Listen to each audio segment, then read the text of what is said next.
Good morning everyone. આગળ જોઈએ આપણે વિરોઇડ્સ વિશે. લાસ્ટ પીરિયડમાં આપણે વાયરસ વિશે જોયેલું હતું. વિરોઇડ્સ જે છે કે જેનું સૌ પ્રથમ સંશોધન ઈસવીસન 1971 T.O.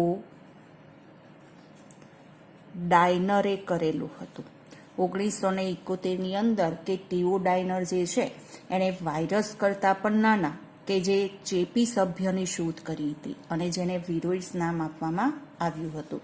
હવે વિરોઇડ્સની રચના વિશે જોઈએ. વિરોઇડ્સની રચનામાં કે મુક્ત ટૂંકો આરએનએ તંતુ આવેલો હોય છે.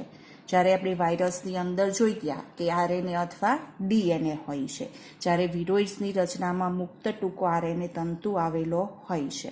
પરંતુ તેની રચનામાં કે વાયરસમાં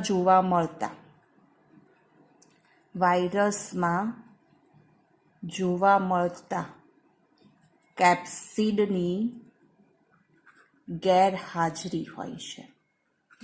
વાયરસની ફરતે આપણે જોઈ ગયા પ્રોટીનનું આવરણ આવેલું હોય જેને કેપ્સિડ તરીકે ઓળખાય છે, પણ આ વિરોઇડ્સમાં કે આવું કેપ્સિડ આવરણ જોવા મળતું નથી.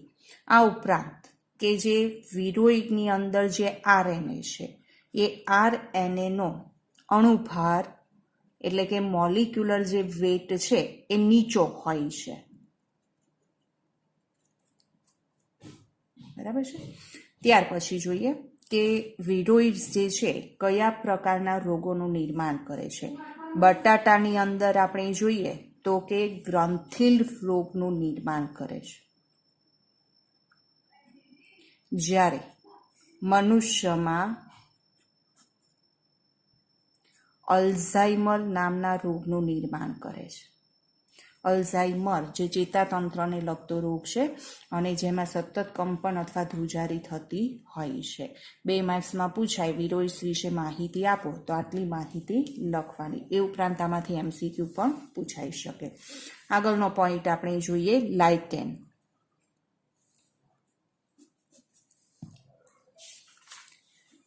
લાઇકેન એટલે શું?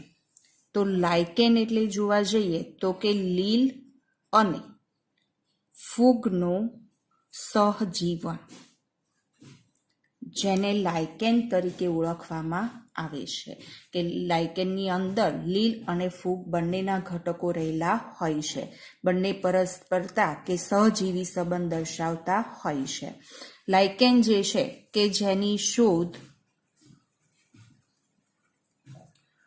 તલસાણે કરેલી હતી.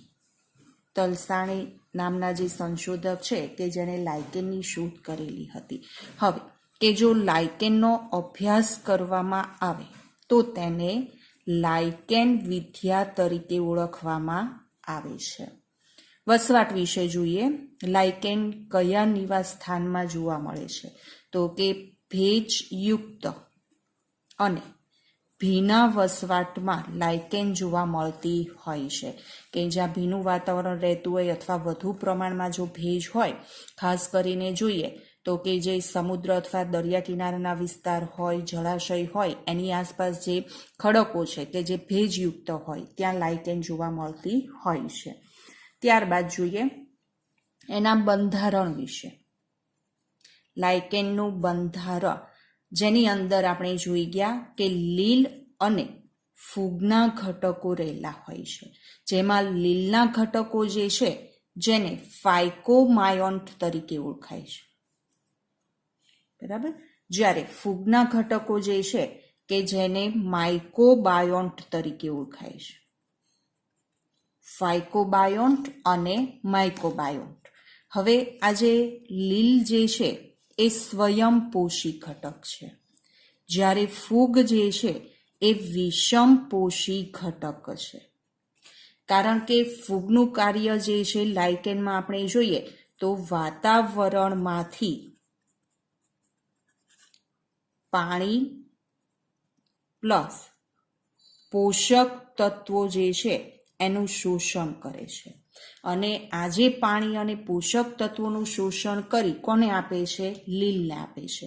હવે લીલ તેનો ઉપયોગ કરી પ્રકાશ સંશ્લેષણની ક્રિયા કરે છે અને પ્રકાશ સંશ્લેષણ દ્વારા જે ખોરાકનું નિર્માણ થાય એ કોણ પ્રાપ્ત કરે છે? ફૂગ પ્રાપ્ત કરે છે. એટલે ફૂગને લીલ દ્વારા ખોરાક પ્રાપ્ત થયો, જ્યારે લીલને પ્રકાશ સંશ્લેષણ માટે જરૂરી એવા પાણી અને પોષક તત્વ જે છે એ ફૂગ દ્વારા પ્રાપ્ત થયા. આમ બંને એકબીજા સાથે કે જે પરસ્પરતા અથવા તો સહજીવી જીવન વિતાવતા હોય છે. પ્રકાર વિશે આપણે જોઈએ.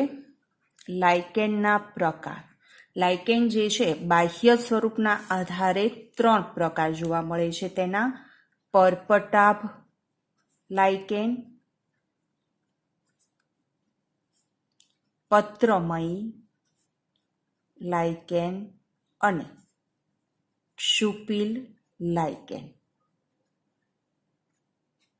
પરપટાભ, પત્રમય અને ક્ષુપિલ આ 3 પ્રકારની લાઇકેન જોવા મળતી હોય છે.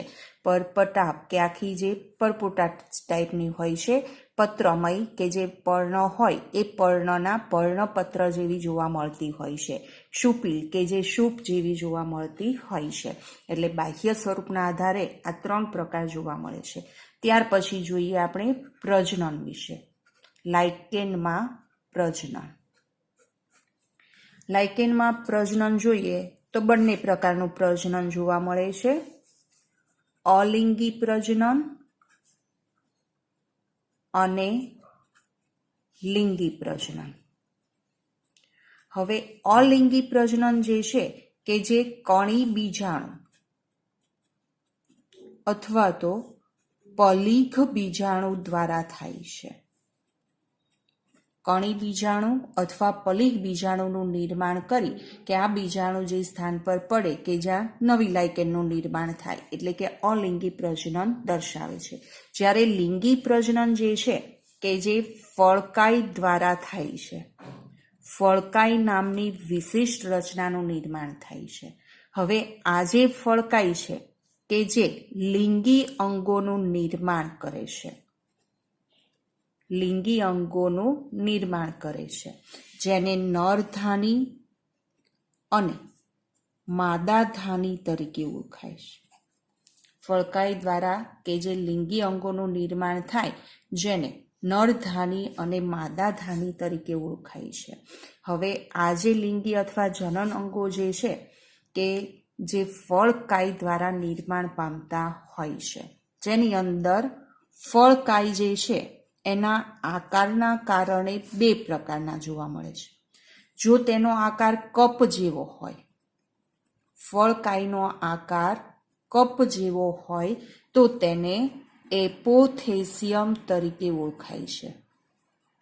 પણ જો તેનો આકાર ચંબુ જેવો હોય, ચંબુ જેવો આકાર, તો તેને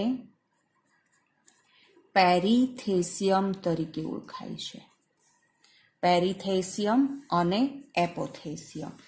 એક્ઝામ્પલની અંદર આપણે જોઈએ લાઇકેન્સના એક્ઝામ્પલ, તો તેની અંદર આવશે સ્ટ્રિગ્યુલા, પાર્મેલિયા, દગડફૂલ, દગડફૂલ એટલે કે ઉસ્નિયા.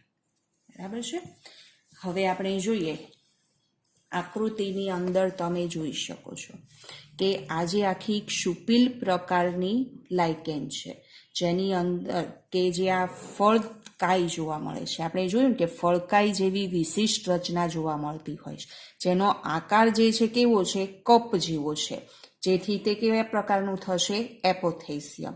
અને જો અહીંયા આપણે આકાર જોવા જઈએ તો આખા આમ ચંબુ જેવા હોય છે, આવા ચંબુ જેવા આકાર હોય છે, જેને પેરીથેસિયમ તરીકે ઓળખાય છે.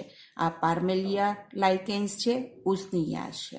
આ પરપટા પ્રકારની છે, જ્યારે આ ક્ષુપિલ પ્રકારની છે. આ ઉપરાંત આપણે જોઈએ તો કે લાઇકેન જે છે એ ખાસ પ્રકારના પ્રદૂષણ સૂચકો તરીકે વર્તે છે.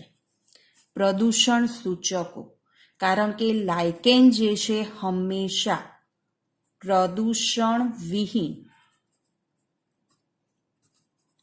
વિસ્તારમાં વિકસે છે, કે જે સ્થાન પર પ્રદૂષણ નથી એવા પ્રદૂષણ વિહીન વિસ્તારની અંદર લાઇકેન વિકસતી હોય છે.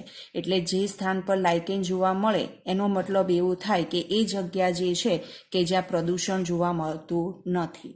એટલે લાઇકેન જે છે કે જે પ્રદૂષણ સૂચકો તરીકે વર્તે છે. 3 માર્ક્સમાં અથવા 4 માર્ક્સમાં ક્વેશ્ચન પૂછાય, ટૂંક નોંધ લખો લાઇકેન, તો તેની અંદર આટલી માહિતી લખવાની. અહીંયા આપણું ચેપ્ટર પૂરું થાય છે. નેક્સ્ટ પીરિયડની અંદર આપણે નવું ચેપ્ટર શરૂ કરીશું, ત્રીજું ચેપ્ટર વનસ્પતિ સૃષ્ટિના વર્ગીકરણ વિશે.